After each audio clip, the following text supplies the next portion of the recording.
mots pour vous présenter donc Jean-Louis Muller, qui est notre troisième intervenant. Jean-Louis, alors je vais arriver sur la page de présentation de Jean-Louis. Jean-Louis est une personnalité du secteur du management en France. Il a été le référent, je dirais, sur ce sujet-là et sur, je dirais, tout ce qui est, toutes les compétences et les skills autour du comportement managérial des équipes dirigeantes. Il continue à accompagner des équipes dirigeantes aujourd'hui. Il est ex-associé de la Ségos, où il a été un des principaux dirigeants.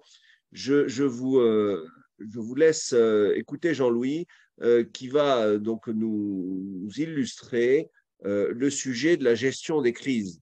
Et on va voir comment il reformule. À toi, Jean-Louis, si tu veux nous… Je ne sais pas si tu as quelque chose à partager ou si tu veux faire, je dirais, sans support. Bon, en tout cas, à toi la main. C'est bon. Ben, je mets mon… À toi le floor. Merci, bonjour.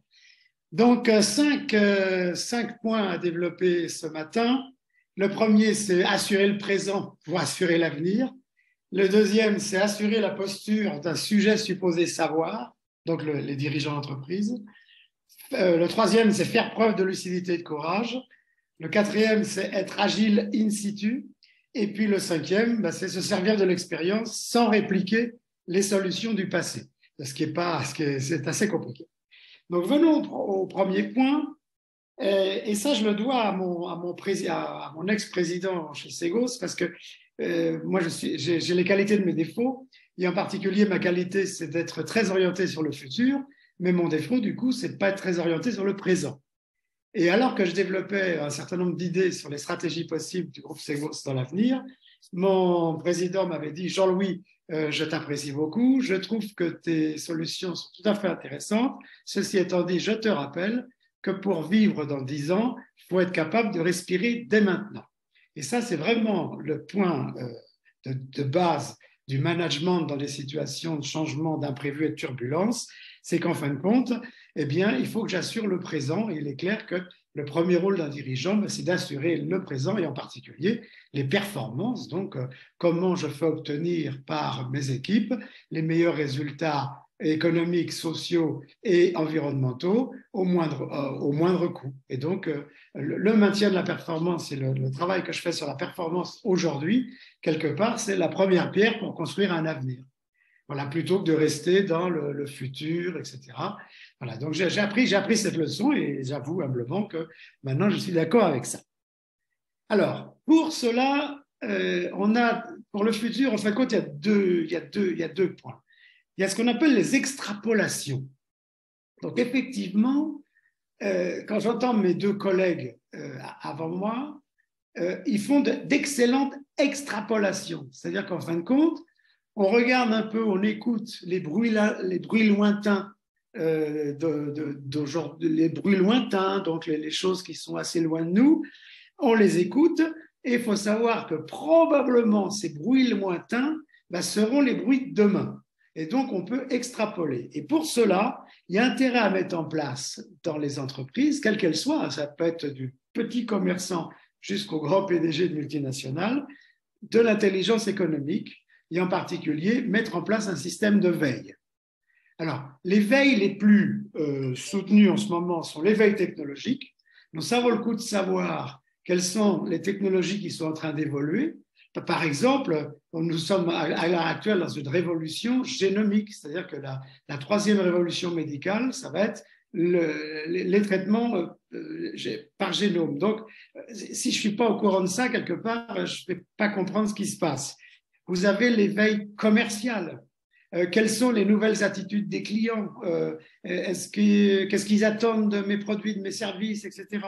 Vous avez la veille politique et géopolitique. ça turbule en ce moment, et en particulier, il y a un point sur lequel il va falloir faire attention, c'est qu'il y a une retendance au protectionnisme des nations en ce moment. Et donc, tout le grand modèle de commerce international, des flux, route de la soie, etc., certes, ça reste important, mais bon, faut regarder de plus près. Vous avez l'éveil sociétal. Par exemple, devant les phénomènes écologiques, vous avez une partie de la population jeune mondiale qui devient végétarien maintenant. C'est-à-dire qu'en fin de compte, il y a un certain nombre de consommations que certains jeunes ne veulent plus aujourd'hui aborder. Vous avez bien sûr la veille environnementale, la veille concurrentielle. Que font vos concurrents par rapport à vos propres services, vos propres clients, vos propres offres, etc. Et en particulier, faites attention, la veille concurrentielle, ce n'est pas seulement des gens qui travaillent dans le même secteur de vous, mais vous pouvez avoir des nouveaux entrants qui vont mettre sur le marché des produits qui vont remplir des grands services à la clientèle qui risquent de vous faire tomber parce qu'ils ont des produits beaucoup moins chers. Et puis, bien sûr, la veille juridique. Donc, il se passe des tas de choses au niveau juridique, les réglementations européennes, panafricaines, monde asiatique, etc. Ça vaut le coup d'être au courant. Et ça, c'est important. Alors, ça, il faut le faire avec. Ça peut être avec des experts, mais en même temps, j'aurais tendance à penser que vaut mieux se méfier des experts parce qu'ils nous ressortent des choses qu'ils répètent à volonté, ce qui fait que bien souvent, je préconise que pour la mise en place de ces veilles, en fin de compte, on prenne plutôt des jeunes gens et le cas échéant des stagiaires qui viennent des universités, des écoles de gestion, des écoles techniques, etc. Parce qu'en fin de compte, avec leur naïveté, ils vont peut-être entendre ces bruits lointains que n'entendent plus les experts. Mais il y a une deuxième chose en matière de futur, et ça, c'est moi-même, je ne sais pas ce qui va se passer dans un an, c'est ce qu'on appelle les bifurcations. Donc, on est soumis à un certain nombre de changements complètement imprévus qu'on n'attend pas. Et donc, ça demande à nos dirigeants de faire preuve d'innovation. Donc, en fin de compte, quelque part, c'est l'innovation qui nous permet de développer notre capacité à bifurquer et notre agilité, c'est-à-dire qu'en fin de compte, il ne faut pas que je me repose sur mes lauriers et que je me dise qu'il va falloir que je change rapidement pour plus tard. Du coup, le dirigeant et son équipe de managers, s'il en a, ou le dirigeant tout seul s'il n'a pas d'équipe de management, eh bien, ce sont des gens qui sont supposés savoir. Et donc, le premier outil du manager et du dirigeant, c'est lui-même. C'est-à-dire qu'en cas de turbulence, en cas d'imprévu, en cas de conflit, en cas de tension, les attitudes et comportements du dirigeant et de ses managers sont surinterprétés par les collaborateurs et surtout les non-dits. Ce n'est pas ce qu'on dit qui est interprété, mais non dit. C'est clair que si j'ai ce visage-là, oui, nous allons maintenant développer, là, les collaborateurs, ils ne vont pas se tromper. Donc, mon corps parle, mes non-dits parlent, mes émotions parlent, et donc, j'ai intérêt à être vigilant là-dessus. Alors, sachant que dans ces situations de turbulence et d'imprévu, nous avons deux choses trappes. Vous avez la chose trappe, j'ai envie de dire, ultra-occidentale, qui nous vient plutôt des États-Unis, c'est le constructivisme exacerbé, à savoir, si je veux, je peux, de toute façon, c'est nous qui construisons le futur, nous sommes les maîtres de notre avenir, etc., etc. Bon, c'est une idée intéressante, l'idée qu'un employeur, et en particulier un entrepreneur, construise le futur, mais l'idée d'aller jusqu'à cette exacerbation, je serais beaucoup plus prudent. Et nous avons aussi un autre biais, et j'espère que personne ne sera vexé ici, c'est en fin de compte, nous ne sommes pas maîtres du destin. C'est-à-dire qu'en fin de compte, mon destin, mon histoire, eh ben, elle est déjà écrite quelque part. Et donc, qu'est-ce que vous voulez que je construise l'avenir, puisque de toute façon, l'avenir n'est pas entre mes mains. Et donc là, c'est vraiment deux pièges à éviter. Et pour cela, j'ai deux points de conseil à vous donner. C'est déjà tracer la voie. Donc, il est clair que nous pouvons construire des jours à la mesure de nos rêves. Donc, ça vaut le coup de garder cette part de constructivisme. Et ça vaut le coup aussi de garder cette part de... Alors, moi, je ne dis pas destinée, je dis, bon, on a eu de la chance, parce que quelque part, de croire en sa chance, c'est aussi une possibilité de fabriquer un avenir. Alors, j'insiste après ce deuxième point, sur le fait que la crédibilité des dirigeants est fondée non pas seulement sur leur capacité à prévoir l'avenir, ce qui est déjà bien, mais surtout sur leur capacité à affronter avec leurs équipes tout événement imprévu. C'est-à-dire qu'en fin, alors excusez-moi, je vais employer un mot peut-être un peu complexe, c'est-à-dire qu'en fait, la question, ce n'est pas la prévision du futur, mais c'est d'être dans la méta-prévision du futur, c'est-à-dire qu'en fin de compte, quel qu'il soit, de toute façon, nous sommes prêts à affronter ça. Troisième point, c'est ce que j'appelle la lucidité et courage du dirigeant. Et il y a deux points là-dessus, dont peut-être le premier va vous choquer. À savoir, alors ça, faut le faire soit seul, soit à plusieurs, plutôt dans une équipe restreinte de ce que j'appelle moi la zone de leadership, donc les gens qui veulent dans l'entreprise, qui sont payés pour vouloir, qui sont payés pour tracer le futur, et en particulier développer ce qu'on appelle les fantasmes paranoïaques.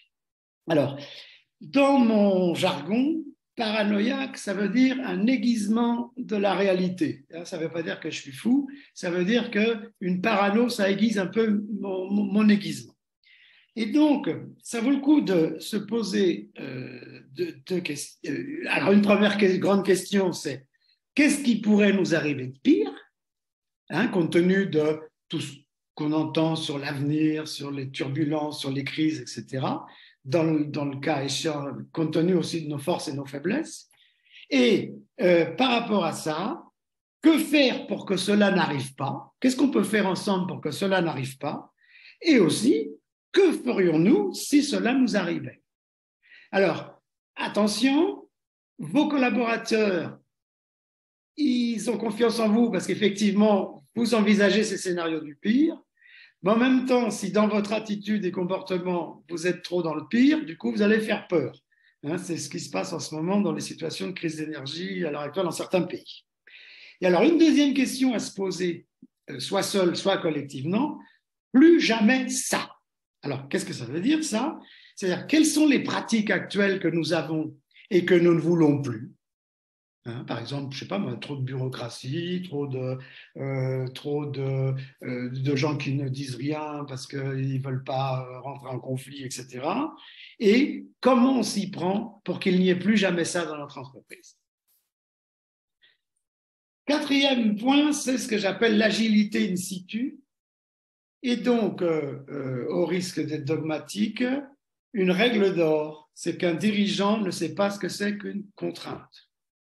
Parce que quand on pense le monde, l'imprévu, la crise comme une contrainte, on se met en position de victime. Et ça, ce n'est pas très bon pour piloter des activités économiques. Et donc, la règle d'or, c'est que je transforme les contraintes en données à traiter. En fin de compte, quoi qu'il m'arrive, quoi qu'il arrive, c'est une donnée. C'est quelque chose qui arrive. Voilà. Et alors, là, il faut que je fasse très attention parce que j'ai beaucoup accompagné les situations de crise et il y a un certain nombre de phénomènes répétitifs dans ces situations-là. Et en particulier, il y a trois grandes tendances dans les situations critiques du point de vue du personnel de vos entreprises. C'est de rentrer dans un grand cadre du blâme, à qui la faute. Donc, en gros, l'idée, on cherche des boucs émissaires plutôt que de se centrer sur qu'est-ce qu'on peut faire pour traverser cette turbulence et créer un avenir. Deuxième truc qui n'est pas très bon, c'est il aurait fallu, ou ça aurait été mieux si, ou c'est pas normal que ça arrive, ouais, ce genre de trucs-là. Et donc, là, le dirigeant, vraiment, casser ça, mais de façon, j'ai envie de dire, quasi directive, pour ne pas dire autoritaire, en disant de toute façon, toutes les conneries qu'on a faites jusqu'à aujourd'hui sont faites. Ce n'est pas la peine de revenir dessus. La question qu'on a à se poser aujourd'hui, c'est maintenant qu'on sait qu'il nous arrive ça, qu'est-ce qu'on veut, qu'est-ce qu'on fait, comment on s'y prend, etc. Et qui fait quoi et compagnie. Et pour cela, il y a un vieux classique, un très grand classique de cette capacité à transformer les contraintes en données, c'est la fameuse grille EMOF, que je présume vous connaissez tous par cœur ici. E veut dire environnement. Donc, en gros, c'est quels sont aujourd'hui les bouleversements dans l'environnement qui peuvent toucher notre entreprise. M, c'est en quoi ces données de l'environnement sont-elles des menaces pour notre entreprise. O, opportunité, en quoi ces événements sont des opportunités pour nous. Premier F, quelles sont nos faiblesses par rapport à cette donnée de l'environnement. Et deuxième F, quels sont nos points forts par rapport à cette donnée de l'environnement. Et alors, attention, dans trop d'entreprises, on s'arrête là, à faire une analyse qui tient la route, etc. On s'arrête là. Mais la bonne question ensuite à se poser, c'est maintenant qu'on sait tout ça, qu'est-ce qu'on fait ensemble? Et alors, dernière chose, c'est attention, j'ai remarqué que dans une crise d'aujourd'hui, qui est inédite quelque part, que nous n'avons jamais vécue, même s'il y a des traces dans le passé, la tendance, c'est à répliquer les solutions de la crise précédente. Et donc, on perd pas mal de temps, etc.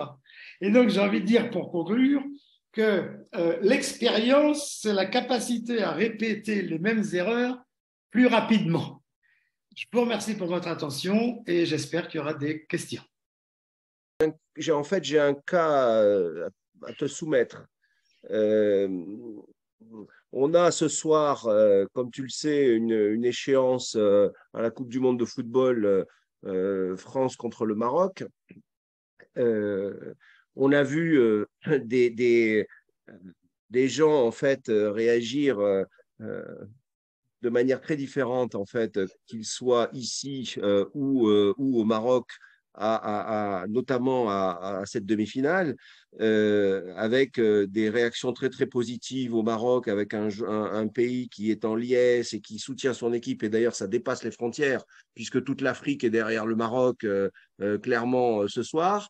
De l'autre côté, on a, par rapport à cette même perspective, des populations qui sont en Europe, peut-être un peu moins, dans des régions un peu moins ensoleillées, où il fait plus gris, on va dire, et qui ont des comportements, je dirais, qui ne sont pas sportifs, je dirais, qui sont plus politiques, entre guillemets.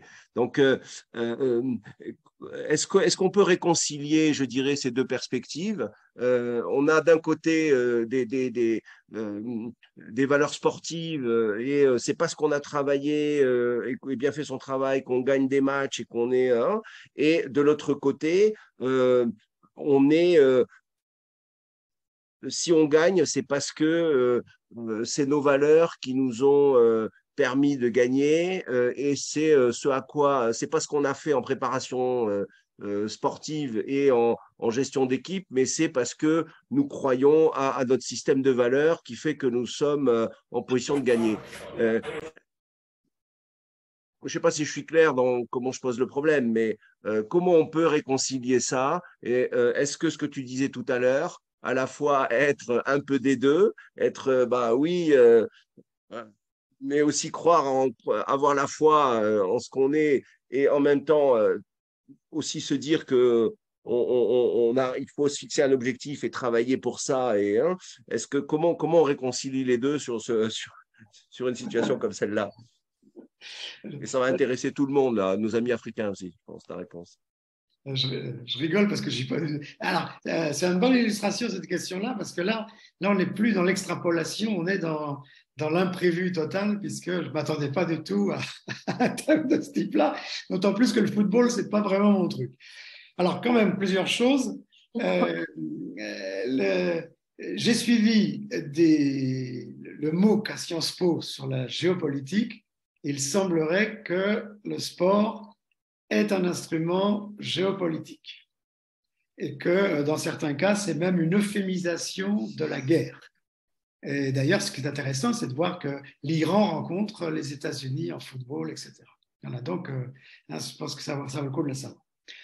Alors, pour ce qui me concerne, moi personnellement, si la France gagne ce soir, je serai content. Et si le Maroc gagne, je serai content aussi. Parce que je trouve ça bien, moi, que pour la première fois dans l'histoire du foot, un pays africain arrive en demi-finale. Ça me réjouirait aussi de voir les Marocains arriver en finale. Et donc, par rapport à cette question-là, me concernant moi, et je le dis, mais vraiment en toute vérité, quoi qu'il arrive ce soir, je serai content. Non, mais voilà. Alors, ceci étant dit, je suis scandalisé, donc là je vais donner quelques opinions personnelles, par le ramdam qui est fait à l'heure actuelle par les partis d'extrême droite aujourd'hui en Europe, qui fustigent ce qu'ils appellent les débordements des Marocains dans les rues de nos pays, etc. Et je trouve ça vraiment scandaleux que une partie de notre population mue par l'extrême droite se mette à partager ce genre de valeurs-là.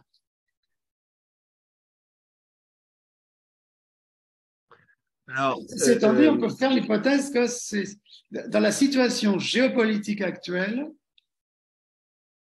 je pense que les enjeux sociopolitiques, géopolitiques vont être grandissants par rapport au sport. Et d'ailleurs, entre nous soit dit, le football, moi personnellement, c'est pas mon truc. Hein, je préfère le rock'n'roll et le jazz et d'autres choses. Ceci étant dit, je m'intéresse au sport sous cet angle-là, c'est-à-dire en fin de compte ce que ça produit géopolitiquement, etc. Jean-Louis, merci pour ta réponse sincère et en même temps, tu nous as rappelé les deux, trois principes là, sur lesquels tu t'es appuyé dans ta présentation. Bon, il y a une question de Kadidia. Kadidia est c'est une jeune universitaire diplômée en finance au Sénégal qui fait partie de l'équipe Convergence. Kadidia, vous avez une question. Posez-la oralement si vous voulez. Et maintenant. Ok, voilà, merci beaucoup, monsieur, pour ces interventions. Félicitations à Convergence. Bon, j'avais une question pour Jean-Louis, pour les entreprises sénégalaises qui veulent se lancer à l'international, qui cherchent des professionnels ou bien des partenaires, que ce soit techniques et financiers. Je veux savoir quels sont les comportements que doivent avoir ces entreprises-là vis-à-vis aux professionnels de l'étranger ou bien vis-à-vis à leurs partenaires pour pouvoir leur convaincre d'adhérer à leurs entreprises ou bien à leurs projets. Voilà, c'est ça qui était ma question. Merci. Quels sont les les conseils de comportement en fait Exactement. que l'on pourrait apporter aux entreprises sénégalaises qui veulent venir en Europe ou en Afrique d'ailleurs pour proposer leurs produits et pour réussir à l'international en fait. Hein, c'est ça, Kadidia. Bon, est-ce que quelqu'un veut prendre la réponse? Jean-Louis, tu as peut-être c'est du comportemental, je pense. Mais ça dépend, D'abord. si c'est dans le sens comment, en tant qu'entreprise sénégalaise, faire du business, Non, c'est du comportement du dirigeant, en fait. Hein, c'est ça la question. Ah ben aujourd'hui, quand on veut développer, je veux dire, un marché, une offre, quelle qu'elle soit, il y a nécessité de se fabriquer et d'entretenir un réseau. Et en particulier, vous avez des think tanks, donc des gens qui réfléchissent justement sur les possibilités d'affaires croisées entre Afrique et Europe, que sais-je. Vous avez des clubs de réflexion. Vous avez aussi des chercheurs, des clubs de chercheurs à l'université qui vous permettent de vous mettre en relation. Il est clair que le premier point, me semble-t-il, c'est de se mettre en réseau. Et puis, une autre chose, c'est d'avoir une offre qui soit déjà... à la part, il faut avoir une offre qui est vécue comme vendable, quelque part, pour les partenaires, mais qui ne soit pas non plus trop fermée, parce que si mon offre est trop fermée, nous ne sommes plus dans le partenariat. Le partenariat